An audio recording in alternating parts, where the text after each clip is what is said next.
Okay, is it going to happen? Is Pete Hegseth out the door or not? NPR was reporting yesterday that the White House was actively now looking for replacements for him as Secretary of Defense. The fact that he's lasted more than one Scaramucci is a little bit of an impossibility, but we're talking about the era of Trump, where Scaramucci, who was kind of a clown, still lasted 10 days. And it was Reince Priebus, I guess, that pushed him out. So we're in a different time now, a different Trump crew. Back then, it was a lot of establishment types that came in to take these jobs because there just weren't enough Trump MAGA people. Remember, he didn't even think he was going to win on election night when he got the secret media consortium exit polling that he wasn't supposed to have. The polls were still open, but they tell you what's going on. And when he got that information, he turned to Melania and said, "Looks like we lost." And then a few hours, over the course of the next few hours, 77,000 votes, perfectly distributed in just the right way among 3 battleground states, gave Trump the Electoral College, even though he lost the popular vote by 3 million votes, almost 3 million votes. Okay. I don't believe he's won any time. But this time around, he's full of vengeance, mental illness, and he's just basically an evil person. And I think that he purposely, obviously, his assignment from Putin was to ruin this country. And when the names of his nominees started leaking out, remember, we're talking about Matt Gaetz at DOJ and just these absolutely bizarre, Kash Patel, things that are just so bizarre that we still can't get our heads around it. RFK Jr. at Health and Human Services. They've got Michael Caputo back. He's now at DOJ. Remember at HHS how he was suppressing the CDC data on COVID? He and Trump, I hold them personally responsible. We all should, for hundreds of thousands of preventable COVID deaths. And remember, then he pretended like he was crazy to get off the hook for some of the stuff he was doing. Yeah. He's now back at DOJ to help Trump get revenge on his enemies and detractors. This is who we've got. So we got Pete Hegseth, who is more dangerous than we ever could have imagined when that name was named. Like, why Pete Hegseth? Okay, he was some low-level guy in the military. He's a Fox News host. He's got those weird white nationalist tattoos all over his body. He's a drunk. He's got coworkers who have said, yeah, he's drunk on the job. There is nothing to qualify him to work in any position in government, let alone as Secretary of Defense. So we know that Trump purposely wanted to ruin this country by naming these dangerous, inadequate, incompetent clowns to key positions. Trump hates America. He thinks he was done wrong because he finally had to face justice after decades and decades and decades of lawlessness in New York, and he finally gets caught. But he didn't get caught enough because Merrick Garland let it go. And that is how you end up with a Pete Hegseth and a Tulsi Gabbard. This is just, in the worst case scenario, you could not have created this in your, take gummies and write a script, and you can't come up with this stuff.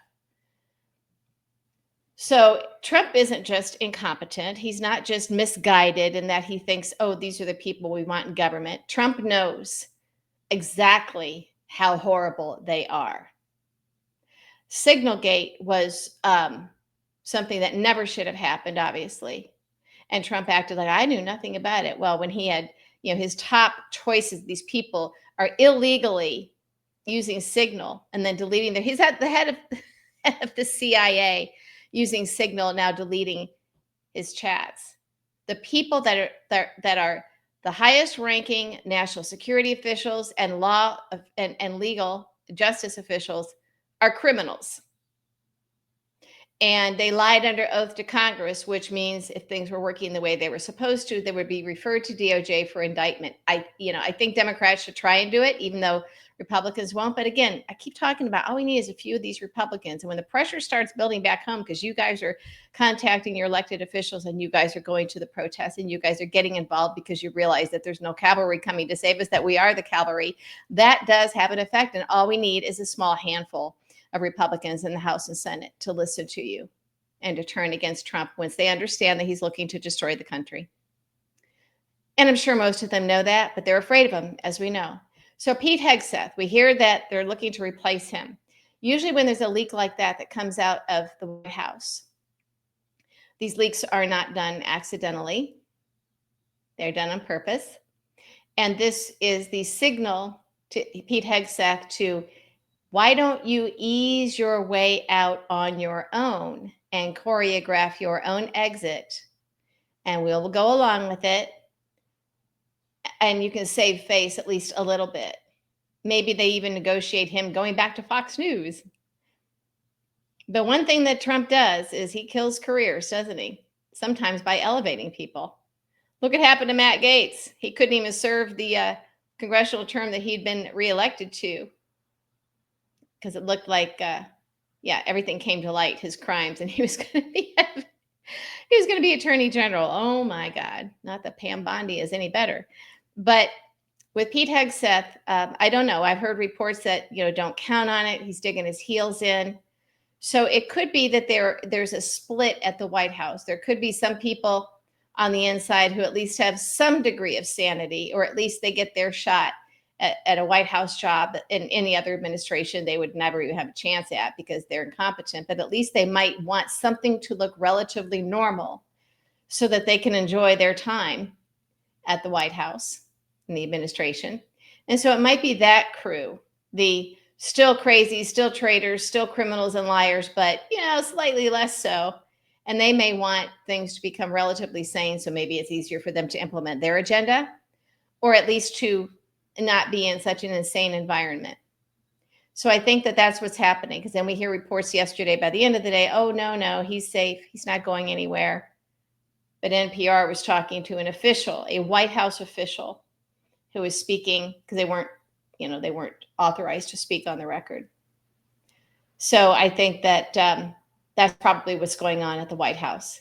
So half of them want him gone, and he's working the other half to see if he can stay. So what would prompt Trump? Is Putin going to order him to get rid of Hegseth? No. This is his dream. But there could be a faction around Trump that, while they want our national security information to be compromised, they want it to get to Putin and to other bad actors in the world. They want to sell out America and cut us up and chop us up and sell us off to parts to the oligarchs and the tech bros. But, and I think this is important, even though it seems like a small point, they want to be in control of that information and the release of that information. They want to know how it's getting out. They want to have a handle on their methodology and the rollout of how they sell out our country.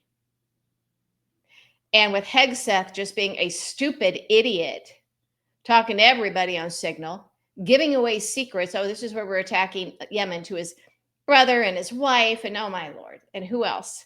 That means that Trump does not have direct control over the choreography of his treason that he has planned for this country and how he's ruining this country.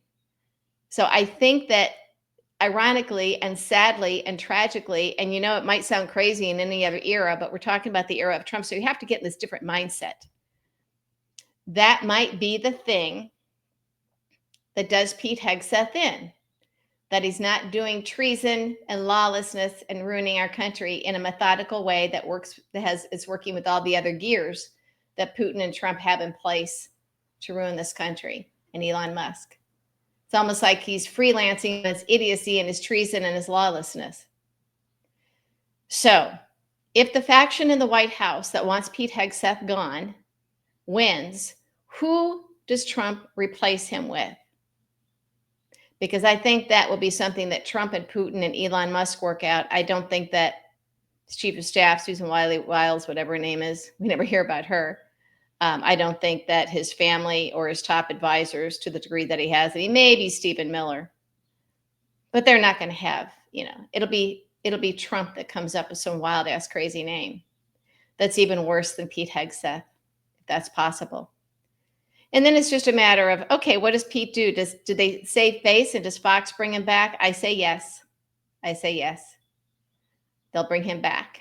And that might be the only way that Trump is able to control him and make sure that he doesn't, step outside the lines and tell too much or trash the White House out of being humiliated and out of bitterness. So I think that's probably our only options. Isn't that sad? Our only options. And I don't know if there'll be Republican senators that'll try and weigh in and hope that Trump at least does something relatively responsible. I don't think it helped before. Would he want a confirmation battle? If Trump feels like he has only a tenuous hold on the Republicans in the Senate, what's he going to do about a Mitch McConnell, a Lisa Murkowski, a Susan Collins, Rand Paul? He's a wild hair, that's the wild card, and with wild hair. Freudian slip there. So those would be the factors that they'd have to consider. Do they want a confirmation fight? Now, I think Trump might, because I think Trump might be looking for an excuse to just beat these Republican senators over the head and threaten them. Remember, Murkowski said Republican senators are all afraid of him, all afraid of retaliation. We don't know if that means political retaliation or actual physical retaliation. It's an important point. But I do think that Trump and Stephen Miller, that crowd, I think they are itching for an excuse to have that fight and destroy these Republican senators. Whatever they have to do, boil their bunnies, kill their dogs. They will do something to send a message.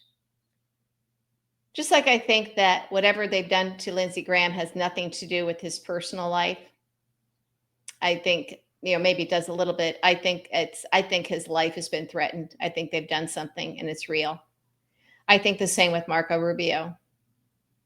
I mean, they're not exactly bathed in glory for having character, but they were very effective and strong opponents against Trump, and very articulate and very loud. And for them to be pulled in, it's not just like, oh, you're cast off to the side, you're not part of the in crowd. Something else happened. They pulled them all the way in, almost against their will. Marco Rubio, you think of him sitting in the Oval Office, and Ukrainian President Zelensky is there, and the way they treated him, you see him kind of sinking back into the couch. Is that who Marco Rubio always was? Now, I'm a former Republican. I used to know Lindsey Graham and work with him when he was a freshman House member. He does not believe a word that comes out of his mouth when he goes on TV. And I don't think that he's putting himself out there on a regular basis on TV voluntarily and willingly. He's out there a lot. He's out there a lot. They aren't just silencing his opposition. I think that this is their way of proving to the world what they can do. And this is Trump and Putin. I think they're doing the same thing to Marco Rubio.